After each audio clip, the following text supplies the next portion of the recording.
안녕하십니까? LG경영연구원 조용무입니다. 우선 이 자리에서 여러분 뵙게 되어서 아주 반갑습니다. 제가 최근에 경험한 사례를 하나 좀 말씀을 드릴까 합니다. 보고 계신 슬라이드의 왼쪽 위편에 있는 보고서는요, 사실은 1년 전쯤에 제가 썼던 저희 대외용 경제전망 보고서입니다. 그런데 이 보고서가 나왔을 때 약간 좀 이슈가 됐었어요. 최악의 전망이 나왔다. 그러면서 한국은행의 금리 인하가 내년 4분기에나 된단다. 이게 키워드였습니다. 근데 기자님들께서 왜 이런 타이틀을 다셨는지 사실 저는 알아요. 오른쪽 위편에 있는 게 흔히 전문가들을 대상으로 하는 폴이라고 하는 설문조사입니다. 이런 거 물어보는 거예요. 전문가들한테. 미국은, 한국은 언제쯤 금리 인하할 것 같아? 뭐 그 다음에는 어떤 속도로 될 것 같아? 이런 거 물어보는 거죠. 조사는 지난해 말에 했었고요. 23년 말이죠. 그리고 기사가 24년 초에 나왔었는데 한 20명 정도의 전문가를 대상으로 조사를 했었어요, 그때. 그래서 물어본 거죠. 금리 인하 시점을. 빨간색 막대가 미국, 회색 막대가 한국입니다. 빨간색 막대가 어디가 제일 높죠? 24년 2분기입니다. 20명 중에서 16명이 미국은 24년 2분기면 금리 인하 시작할 거야 라고 했고 4명이 3분기. 한국은 어떻죠? 16명이 24년 3분기에 금리 인하 시작할 거야. 2분기도 3분이나 계시고요. 근데 보시면 한국은행의 금리 인하 시기가 4분기라고 한 사람이 한 명이네요. 뭐 접니다. 저밖에 없었어요, 이때. 근데 지금 시점에서 이제 여러분들 다 아시죠? 이미 지나간 과거 아닙니까? 24년, 미국은 언제 금리 인하 시작했죠? 9월입니다. 한국은요? 10월이었죠. 그러면 이런 생각 하실 수 있어요. 전문가는 사람들이 엄청 틀리는구나. 믿을 수 있나? 저 같아도 그럴 것 같습니다. 그런데 저는 왜 이렇게 응답을 했을까요? 그리고 여러분들은 이런 전망을 하시는 게 정말 불가능할까요? 보고 계신 슬라이드의 자료는 아마 보신 분들도 계실 거고 하지만 그렇지 않은 분들이 훨씬 많으시겠죠. 복잡해 보이실 수 있는데 사실 오늘 수업 시간에 제가 이 부분은 뒤에서 조금 더 자세히 말씀을 드릴 겁니다. 하지만 이 자료는 뭐냐면 미 연준이 미국의 통화정책을 결정하는 미국 중앙은행이 금리를 결정하는 이사들을 대상으로 설문조사를 해요. 그래서 그 설문조사 결과를 분기에 한 번씩 정리해서 이렇게 표로 공개를 해줍니다. 통화정책을 결정하는 날 이 자료가 같이 떠요. 미 연준 홈페이지에. 23년 12월에 했던 설문조사 결과를 보여드리고 있는 겁니다. 이 숫자를 중시해서 보시면 좋겠어요. 인플레이션이라고 하는 이름이 붙었으니까 미국의 물가 상승률에 대한 전망을 이 연준 이사분들한테 물어본 겁니다. 23년 말이 어떨 것 같아? 23년 말 기준으로 이분들은 미국의 물가 상승률이 2.8%일 것 같아. 24년 말은 2.4, 25년 말은 2.1, 26년 말에 2.0. 미 연준이 목표로 하는 물가 상승 수준이 얼마입니까? 2%죠. 2%에 안착하는 시기를 언제라고 응답하고 있었던 거죠? 23년 말에? 26년 말에 가서야 2%에 안착할 거라고 응답을 한 겁니다. 그러면 23년 기준으로 그 다음해인 24년 상황을 뭐라고 응답하고 있죠? 24년 말이 돼도 미국의 물가 상승률은 2% 중반일 것 같아 라고 응답을 하고 있는 겁니다. 이분들이 미국의 물가가 완전히 잡혔다라고 응답하고 계신 것처럼 보이세요? 아니죠. 이분들은 여전히 인플레에 대해서 걱정하고 있었던 겁니다. 그럼 좀 이상하지 않으세요? 미 연준 이사분들이 인플레에 대한 우려를 완전히 놓지도 못했는데 23년 말에 전문가들이 이야기를 하면서 빠르면 24년 3월이면 금리 인하를 시작할 거라고 많이들 얘기를 했다는 겁니다. 뭐죠? 이 자료는 다른 이야기를 하고 있는데 그래서 제가 24년 3프로 방송에 몇 번 출연해서 자꾸 금융시장이 앞서가는 것 같다. 금융시장에 계신 분들이 전망이 아니라 희망을 얘기하는 것 같다. 그리고 이게 반복이 돼서 데자뷰 같다라는 말씀을 드렸던 겁니다.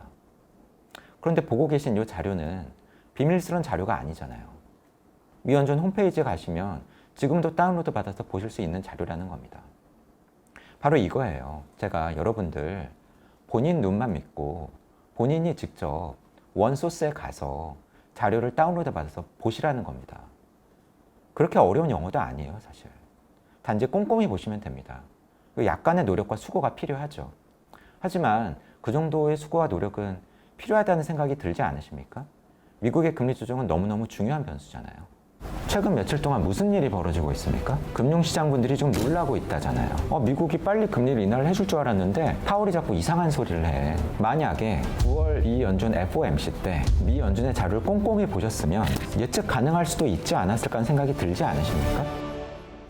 전문가들을, 언론을 너무 믿지 마시라. 정확치 않다. 차라리 직접 자료를 찾아가셔서 보시라. 하실 수 있다. 그렇게 어렵지도 않다. 그래서 이번 위즈덤 칼리지 온라인 강의에서 저는 여러분께 이와 유사한 수업을 한번 해볼까 합니다. 경제 데이터를 찾고 읽어내는 법이에요. 단순히 정보를 전달하는 강의가 아닙니다. 스스로 경제 흐름을 읽어낼 수 있도록 진짜 실력을 만들어드리는 강의입니다. 지금 위즈덤 칼리지에서 조영무 위원과 함께 해보세요. 영상 아래 링크를 클릭하시면 더 자세한 내용을 확인하실 수 있습니다. 이 강의에서는 제가 생각하는 금융 지표 또는 금융시장 흐름과 관련된 중요한 자료들을 찾을 수 있는 사이트들을 소개를 해드릴 거고요. 그리고 그러한 사이트들에서 자료를 다운로드 받는 법, 그리고 그러한 자료들을 숫자들을 읽어내는 법, 이러한 내용들을 소개를 해드리려고 합니다. 실물 경제에서도 미국이 가장 중요하지만 금융시장에서도 금융시장 전체를 뒤흔드는 건 미 연준의 통화정책 결정이죠. 그래서 지금 보고 계신 사이트는 구글이나 이런 데에서 미 연준 또는 FRB라고 하는 이름을 치시면 찾아서 들어가실 수 있는 미 연준의 홈페이지입니다. 여기죠. Board of Governors of the Federal Reserve System. 그래서 FRB 라고 부르는 게 그 약자입니다. Federal Reserve, 미 연준의 약자예요. 들어가시면 역시 여러 가지 섹션이 보입니다. 근데 저희가 관심을 가지는 것은 이 머니터리 팔러시, 통화 정책이기 때문에 일단 미국의 중앙은행의 미 연준이 돈을 풀었다가 걷어들였다가 하잖아요. 근데 어떤 식으로 하냐면 중앙은행의 미 연준이 주요 시중은행들과 채권 거래를 합니다. 그래서 시중은행들이 가지고 있는 채권을 사들이면 그 대가로 중앙은행이 돈을 줘야 되잖아요. 그러면은 중앙은행의 돈이 시중은행들한테 가는 거죠. 돈이 풀리는 거죠. 그래서 시중은행한테 채권을 사면 돈이 풀리는 겁니다. 그럼 반대로 돈을 회수할 때는 어떻게 할까요? 중앙은행 미 연준이 가지고 있던 채권을 시중은행들한테 파는 거죠. 그럼 그 판 대가로 돈을 받으니까 시중은행들의 돈이 다시 중앙은행 미 연준으로 들어옵니다. 한마디로 무슨 이야기냐면 미 연준은 시중은행들과의 주로 채권 거래를 통해서 경제에 돈을 풀고 걷어들여요. 근데 이렇게 채권 거래를 하는 이 채권 시장이 오픈마켓이라는 겁니다. 그래서 한마디로 이런 오픈마켓을 통해서 돈을 풀고 걷어들이는데 이러한 돈의 조절을 통해서 타겟으로 하는 금리를 특정한 수준에 맞추는 거죠. 이렇게 맞추려고 하는 금리가 뭐냐면 바로 정책금리가 되는 겁니다. 정확한 이름은 미 연준의 정책금리 이름은 연방기금금리입니다. 이와 관련해서는 뒤에서 조금 더 설명을 드리겠고요. 근데 조금 전에 말씀드린 중앙은행이 시중은행들과 주로 채권 거래를 통해서 경제에 돈을 풀고 걷어들인다라고 하는 메커니즘은 유로존이든 일본이든 우리나라든 다른 주요국의 중앙은행들이 하는 방식도 거의 동일합니다. 아무튼 이런 이유 때문에 미 연준이 통화 정책을 결정하는 회의를 부르는 이름이 Federal Open Market Committee, 흔히 우리가 뉴스에서 보는 FOMC라고 하는 겁니다. 그럼 이 회의를 할 거 아니에요. 근데 사람들이 모여서 하거든요. 그래서 그분들이 언제 모이나 라고 하는 미팅 캘린더를 보여주고 그리고 그와 관련된 정보를 제공해주는 인포메이션 섹션이 바로 여기에 있습니다. 제가 들어가려고 하는 부분 바로 이 부분이에요. 미팅 캘린더 앤드 인포메이션 섹션을 누르시면 이 화면이 나옵니다. 미팅 캘린더 앤 인포메이션. 그래서 보여드리고 있는 화면은 24년 올해 FOMC가 열렸던 또는 열리는 스케줄을 보여주고 있는 거예요. 그래서 하반기로 따지면 7월, 9월, 11월, 12월 이렇게 4번 열리네요. 1년에 8번 열립니다. 상반기 4번, 하반기 4번. 날짜도 있죠. 한마디로 중앙은행들은요. 미리 정해진 날짜에 통화정책 결정 회의를 엽니다. 이해가 되시죠? 그래서 가령 7월에 통화정책 결정 회의를 30일과 31일에 걸쳐서 미 연준은 통화정책 결정 회의를 이틀에 걸쳐서 하거든요. 그런데 31일 날 끝나면 시차 때문에 우리나라에서는 8월 1일 새벽에 그 결과를 볼 수가 있는 거죠. 그래서 8월 1일 새벽에 들어가 보시면 이 부분이 올라옵니다. 스테이트먼트. 흔히 우리말로 하면 통화정책 결정문. 그래서 PDF 파일로도 올라오고 HTML 요 화면으로도 보실 수가 있어요. 그래서 우리가 미 연준이 통화정책 결정 회의를 끝내서 금리를 올리거나 내리고 나서 이러이러한 이유로 우리가 금리를 올렸어 또는 내렸어 라고 하는 통화정책 결정문을 보시려고 하면은 요 PDF 요 부분을 누르시면 되는 겁니다. 그리고 이런 회의를 끝내고 나서 미 연준 의장이 나와서 기자들과 기자회견을 합니다. 프레스 컨퍼런스를 하죠. 이 기자회견 내용에서 무슨 이야기를 했는가도 보고 싶으시면 이 프레스 컨퍼런스 이 부분을 누르시면 됩니다. 고맙게도 미 연준은 여기서 한 발 더 나갑니다. 아주 친절해요. 근데 지금부터 말씀드리는 내용은 우리나라 한국은행은 하지 않습니다. 근데 미 연준은 뭘 하냐면 이 통화정책 결정을 내리는 미 연준 이사분들을 대상으로 앞서 제가 인트로 때 설명드렸던 설문조사를 해요. 분기에 한 번 하죠. 그래서 제가 말씀드린 날 기준으로 가장 최근에 했었던 이 설문조사 결과가 뭐냐면 9월 FOMC에서 했었던 바로 이 자료입니다. 프로젝션 머티리얼스. 그러니까 프로젝션이니까 전망이에요. 미 연준 이사분들을 대상으로 당신들 앞으로 경제를 어떻게 봐? 그리고 정책금리가 어떻게 되는 게 적절하다라고 생각해? 이런 전망에 대해서 조사를 한 설문조사 자료, 머티리얼을 올려주는 거죠. 역시 이 PDF 이 부분을 누르시면 보실 수가 있습니다. 미 연준은 정책금리를 어떻게 조절했을까요? 이렇게 조절했어요. 보시는 선은 미 연준이 결정해온 미국의 정책금리 추이입니다. 출렁출렁하죠. 그런데 저희가 가장 최근에 경험했던 미 연준의 금리 인상 사이클은 요 시기예요. 요 시기. 보시면 어때요? 기울기가 상당히 가파르죠. 가장 높게 올렸을 때 5.5까지 정책금리를 올렸습니다. 좀 기억해 두셨으면 좋겠는 숫자가 있어요. 뭐냐면 이겁니다. 코로나가 터지기 전에 미 연준은 그때도 금리를 올리고 있었는데 그때 가장 높이 올렸던 금리 인상 사이클 때 그때의 고점이 2.5입니다. 근데 이번에 올릴 때의 고점이 5.5니까 2배가 넘어요. 그리고 왜 이렇게 가파르게 보이지? 그건 이렇게 금리를 올리는데 걸렸던 기간이 코로나 이전 금리 인상 사이클 때의 금리 인상에 걸렸던 기간의 반도 안 되기 때문입니다. 그러니까 종합해보면 뭐냐면 금리의 고점이 직전 인상 사이클보다 2배 이상 높고 금리 인상에 걸렸던 기간이 반도 안 되기 때문에 속도로 따지면 코로나 이전 인상 사이클의 4배가 넘는 속도로 이번에 금리를 올렸던 겁니다. 이걸 기억을 해주시면 좋겠어요. 그러면 앞서 말씀드렸던 요 프로젝션 머티리얼의 요 PDF 파일을 누르면 이런 화면이 나오는 거죠. PDF 파일을 열어보시면 한 10몇 페이지 정도 됩니다. 가장 중요한 표가 요 테이블 1이에요. 이겁니다. 이코노믹 프로젝션이에요. 경제에 대한 전망인데 페더럴 리저브 보드 멤버, 그러니까 한마디로 FRB의 이사 멤버들한테 물어봤다는 겁니다. 그런데 단순히 이사들만 있는 게 아니라 페더럴 리저브의 뱅크 프레지던트들한테 물어봤다고 나와 있어요. 이게 뭐냐면 미 연준에서 금리를 결정하시는 분들은 한 11명 정도 되는데 사실은 전체 인원은 한 10명대 후반 정도 됩니다. 뭐 때로 임명이 안 되는 때도 있고 그만두시는 분도 있고 하기 때문에 보통 한 17명에서 19명 사이에서 좀 왔다 갔다 합니다. 근데 하지만 항상 투표권을 가진 사람은 11명이에요.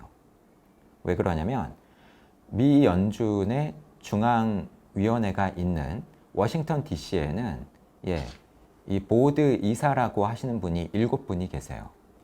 한마디로 파월 미 연준 의장, 그리고 부의장, 나머지 연준 이사, 뭐 이런 분들로 구성이 되고요.